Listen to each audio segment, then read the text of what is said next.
Shalom Bapak Ibu Saudara yang terkasih dalam Tuhan, senang sekali pagi hari ini kami kembali menjumpai Anda dalam program Renungan Pagi. Saya berdoa pagi hari ini melalui Renungan Pagi, setiap kita boleh mengalami perjumpaan dengan Kristus melalui kebenarannya. Yuk kita siapkan hati kita untuk kita belajar firman Tuhan pagi hari ini. Bapak Surgawi, terima kasih pagi hari ini kami buka hati, kami kembali datang menghadap Engkau. Kalau sebentar kami akan belajar firman Tuhan, berbicaralah di tengah-tengah kami. Roh Kudus berikan revelation, berikan understanding, berikan wisdom kepada kami supaya kami boleh mengerti akan firman-Mu. Urapi hamba-Mu dalam segala keterbatasan hamba, biar hamba bisa menyampaikan tepat seperti apa yang Kau mau. Kami semua yang mendengar dimanapun kami berada, Roh Kudus mengurapi dan memberikan pengertian kepada kami supaya kami memiliki pengertian yang benar akan firman-Mu ya Bapak. Kami buka hati dan mempersilakan Roh Kudus, berbicaralah di tengah-tengah kami. Para malaikat orang kudus, lakukan bagian kalian, layani umat Tuhan dimanapun mereka berada, supaya kami semua boleh mengalami Kristus secara nyata.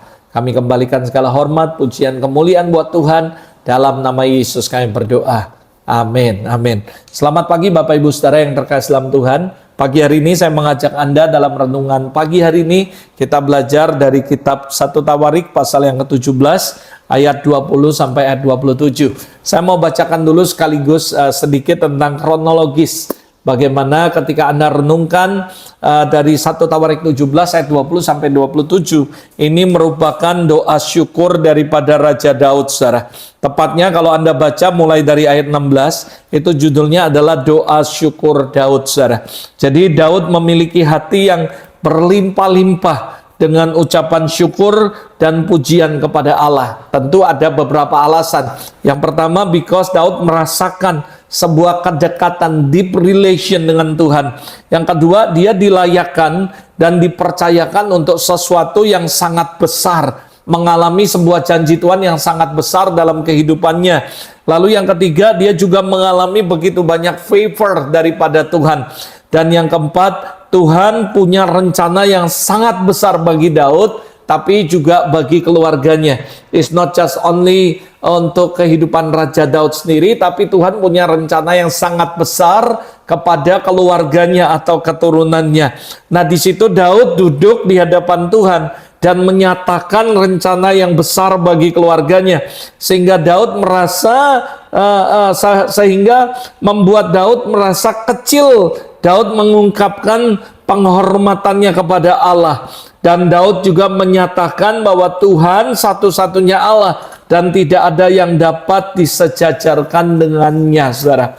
Nah, kalau Anda pelajari 1 Tawarik 17 ini merupakan respon iman Raja Daud ketika mendengar firman Tuhan yang disampaikan Tuhan melalui seorang nabi namanya Nathan terhadap apa yang menjadi kerinduannya, yaitu membangun bait Allah, tetapi ditolak di pasal yang ke-17 ayat 4. Namun Tuhan menjanjikan bahwa Ia akan membangkitkan keturunan dan mengokohkan kerajaannya. Lalu Daud mengucap syukur atas pemilihan Tuhan terhadap keluarga dan keturunannya.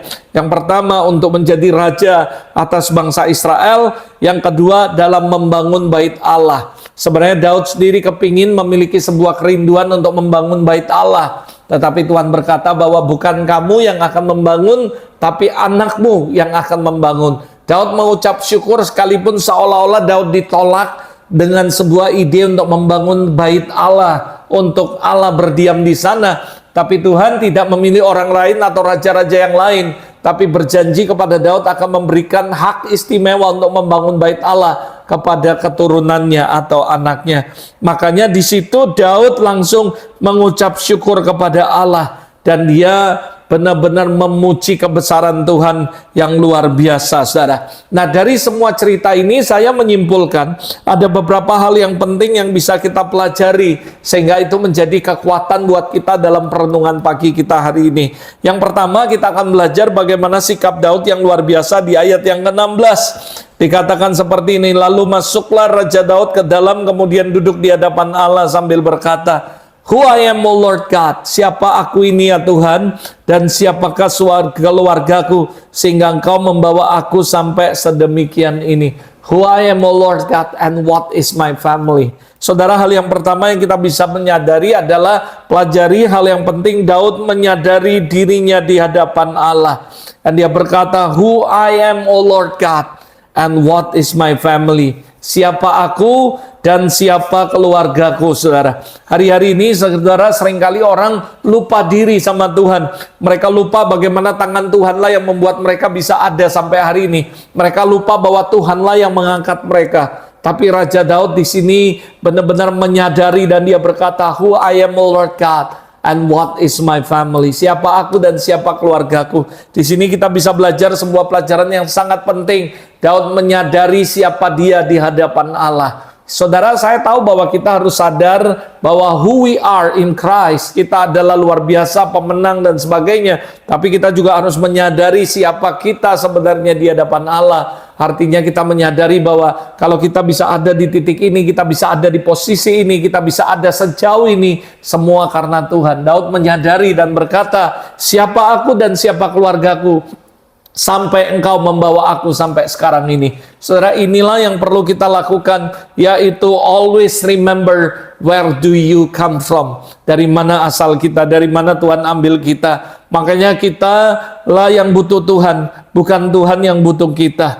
Tuhan memberikan anugerah yang besar kepada Daud, tidak membuat dia menjadi sombong, saudara. Itu ia tidak merasa banyak menerima janji Tuhan, lalu layak menerima janji itu. Tapi penganugerah yang begitu besar yang diberikan Daud, yang diberikan bagi Daud oleh Tuhan, itu tetap menyadarkan dia dan berkata, Who I am, O Lord God. Kalau engkau sampai bawa aku sedemikian, Tuhanlah yang mengangkat Daud yang menjadi raja. Dan dia ngomong, akulah yang mengambil engkau dari padang gurun dan aku mengangkat engkau menjadi raja. Remember God. Daud mengajarkan kita bagaimana kita harus ingat memposisikan diri kita, siapa kita di hadapan Allah.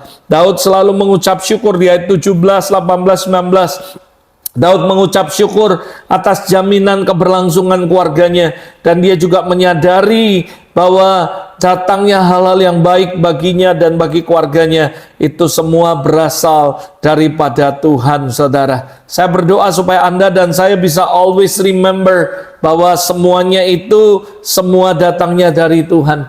Yang pertama, sekali lagi kita harus menyadari posisi kita di hadapan Allah. Lalu yang kedua, bagaimana kita bisa belajar seperti Daud? Always give thanks to the Lord. Ayat 17, 18, 19. Daud mengucap syukur atas jaminan keberlangsungan keluarganya dan menyadari semua yang baik itu datangnya dari Allah. Yang ketiga, saudara, Daud mengagungkan Tuhan. Ayat 20 sampai 22 kalau Anda pelajari, Anda akan menemukan bahwa Daud berkata bahwa tidak ada Allah selain daripada Dia yang sebanding, yang sejajar dengan Tuhan, saudara. Jadi di sini kita belajar bagaimana Daud bukan cuma always give thanks to the Lord, tapi dia selalu mengagungkan Tuhan dalam hidupnya. Dia berkata, nggak ada Tuhan yang sejajar dengan kau, nggak ada yang bisa dibandingkan dengan kau, saudara. Jadi kita bisa belajar bagaimana yang pertama, Daud ngerti posisi dia di hadapan Allah. Daud always give thanks to the Lord. Dia menyadari keberhasilan keluarganya, semua yang dia dapat, semua yang keluarganya dapat, is because of the Lord. Itu karena Tuhan. Lalu yang ketiga, dia bukan cuma mengucap syukur, tapi dia mengagung-agungkan Tuhan, memuji kebesaran Tuhan, saudara. Yang keempat, Daud bersyukur atas keluarganya yang diberkati oleh Tuhan. Ini ada sebuah hal yang menarik yang saya pelajari ketika Daud mengucap syukur untuk segala berkat yang diberikan kepada keluarganya. Dan dia berkata, kiranya engkau sekarang berkenan memberkati keluarga hambamu ini, supaya tetap ada di hadapanmu selama-lamanya. Ini yang luar biasa sekali.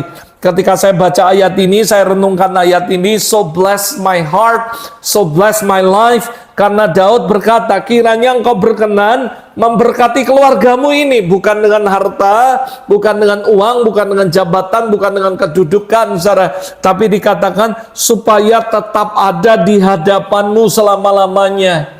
Wow, what is the great message yang disampaikan kepada Raja Daud kepada kita. Bayangkan, kiranya engkau memberkati, sekarang berkenan memberkati keluarga hambamu. seharusnya dengan berlimpah, dengan kekuasaan, tapi dia bilang supaya tetap ada di hadapanmu. Artinya dia bukan minta berkat jasmani atau uang, tetapi supaya keluarganya semuanya setia, tetap ada dalam rencana Tuhan. Daud minta agar keluarganya tetap ada di hadapan Allah, melayani Allah selama-lamanya. Itulah doa yang luar biasa. Dia nggak minta doa supaya anaknya diberkati, tapi dia berdoa supaya tetap ada di hadapan Tuhan selama-lamanya, tetap setia melayani Tuhan. Saya berharap ini menjadi doa para orang tua kepada anak-anaknya, supaya Allah berkenan memberkati keluarga kita, keturunan kita, mantu kita, cucu kita, bukan dengan uang, bukan dengan segala berkat jasmani, tapi supaya tetap ada di hadapan Tuhan, tetap setia melayani Tuhan. Inilah yang menurut saya adalah sebuah doa yang luar biasa yang kita bisa pelajari dari kehidupan Daud. Dia berdoa bukan untuk kesejahteraan keluarganya, tapi dia berdoa supaya keluarganya tetap setia dan tetap ada di hadapan Tuhan. Saya berdoa biarlah ini menjadi doa saya, doa kita semua dimanapun kita berada, supaya kita tetap berdoa, supaya anak kita, cucu kita, keluarga besar kita tetap setia dan ada di hadapan Tuhan selama-lamanya. Lalu yang terakhir, what should we do? Apa yang mesti kita lakukan? Dari semua pelajaran penting yang kita pelajari dari story of David, dan kita akan menemukan dua hal yang penting. Kalau kita sudah mengalami berkat Tuhan yang luar biasa, this is what should we do. Apa yang mesti kita lakukan? Yang pertama, always give thanks to the Lord. Dengan cara hiduplah sungguh-sungguh takut akan Tuhan dan berusahalah terus hidup dalam kebenarannya. Jadi itulah cara kita berterima kasih, bersyukur sama Tuhan dengan kita hidup dalam takut akan Tuhan. Dan teruslah kita berusaha hidup dalam kebenaran sebagai sebuah ucapan syukur kita kepada Tuhan. Yang kedua, jangan pernah menyia-nyiakan kesempatan yang Tuhan berikan dalam hidup kita. Kesempatan untuk bertemu dengan Tuhan melalui doa, melalui ibadah, dan lain-lain. Saudara, jangan pernah sia-siakan kesempatan. Ada sebuah ayat berkata, carilah Tuhan selama ia berkenan ditemui. Karena akan ada waktunya Anda akan mencari Tuhan, mengejar Tuhan, tapi dia nggak ada lagi, saudara. Selama kita masih ada kesempatan untuk melayani, layanilah Tuhan dengan sungguh-sungguh. Selama masih ada kesempatan untuk beribadah, beribadahlah sungguh-sungguh. Selama masih ada kesempatan untuk melayani Tuhan dengan segenap hati, layanilah Tuhan dengan segenap hati, saudara. Saya berdoa supaya ini menjadi doa kita. Jangan sampai setelah tidak ada kesempatan kita menyesali semua yang pernah kita lakukan dalam hidup ini. Daud tidak minta supaya kekuasaannya terus bertambah, pengaruh kerajaannya semakin luas, supaya anak-anaknya diberkati, tapi doanya kepada Tuhan supaya keluarganya tetap ada di hadapan Tuhan selama-lamanya. Dan dia tidak pernah mau menyia-nyiakan kesempatan. Selama ada kesempatan, Raja Daud berkata, berapa kali, 7 kali aku datang berdoa, memuji Tuhan, dan seterusnya. Daud menggunakan waktu-waktu yang ada. Always give thanks to the Lord. Caranya dengan kita hidup dalam takut akan Tuhan, dan hidup dengan sungguh-sungguh sesuai dengan kebenarannya. Dan jangan pernah sia-siakan kesempatan selama kita ada dan bernafas. Mari kita layani Tuhan sungguh-sungguh. Mari kita berdoa. Bapa, terima kasih untuk pagi hari ini. Terima kasih untuk firman-Mu dalam renungan pagi hari ini. Biar kami semua yang mendengar dimanapun kami berada, menjadi sebuah reflection dalam hidup kami. Kami menyadari posisi kami, siapa kami di hadapan Tuhan. Apa yang membuat kami diberkati. Tuhan sudah membawa kami sejauh ini, tidak membuat kami sombong, tapi membuat kami sadar bahwa semua karena Tuhan. Dan kami terus mengucap syukur kepada Tuhan dalam setiap situasi apapun, mengagung-agungkan Engkau, dan terus Tuhan meminta hal yang benar, yaitu supaya kami dan keluarga kami tetap ada di hadapan-Mu ya Bapa. Bapak, terima kasih untuk firman-Mu, biar firman-Mu tidak berlalu begitu saja. Kami renungkan dan kami diberi kekuatan untuk melakukannya. Biar sepanjang hidup kami bukan cuma sadar siapa kami, siapa keluarga kami, sampai Kau bawa kami sejauh ini. Tapi kami sadar semua yang terjadi dalam hidup kami, semua anugerah dan semua kasih karunia-Mu. Berkati setiap umat-Mu dimanapun mereka berada. I bless them with abundant and overflowing. Be blessed, be blessed, be blessed. In the name of Jesus. Sebelum kami memulai aktivitas kami menyerahkan hidup kami ke dalam tangan-Mu. Sertai kami kemanapun kami pergi, biar sepanjang hari Tuhan ada dan berjalan bersama kami. Dalam nama Yesus, kami berdoa dan mengucap syukur. Amin. Terima kasih, Tuhan Yesus memberkati. See you next time dalam program renungan pagi berikutnya. Tuhan Yesus memberkati and have a great day this morning with Jesus. God bless you.